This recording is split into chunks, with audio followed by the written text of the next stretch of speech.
Qurban bayramının ilkinci gününün davaralary yurdumyzyň ähli yerlerine şol sany paýtagtymyz Aşgabatda bayramçylygyň mazmununa mahsus derejede giňden beleneli.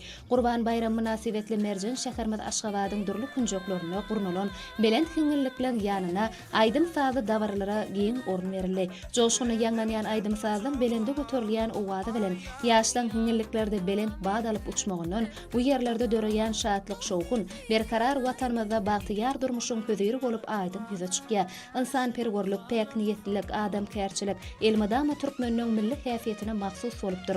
Şoňa görä-de mukaddes Qurban bayramyny halkymyz iň goňat arzuwlar hemde geljegi dogduk topragymyzda dörejilikli durmuşda ýaşap, çağalamyzyň bagtyýar geljegine ynamly garamak bilen garşylady. Qurban bayramy durmuşyň oňat başlangyçlaryna ynamyzy has taputalandyryp, halkymyzyň saýlanyp alynan ýoly täze üstünlikleri gazanmak ugrunnaky ruh welentligini hemde işçiligini artdyrýar.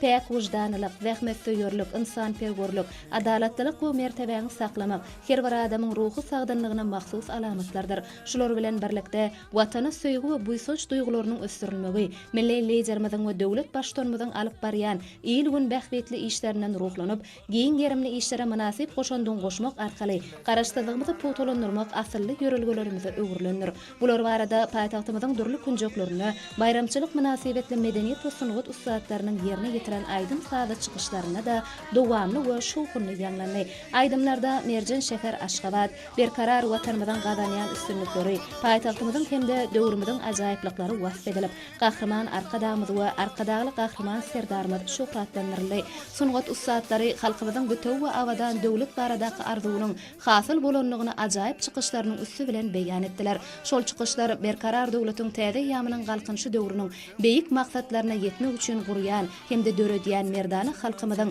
bagtyýar durmuşyna gaýtalanmajak öwüşgünçaýdy.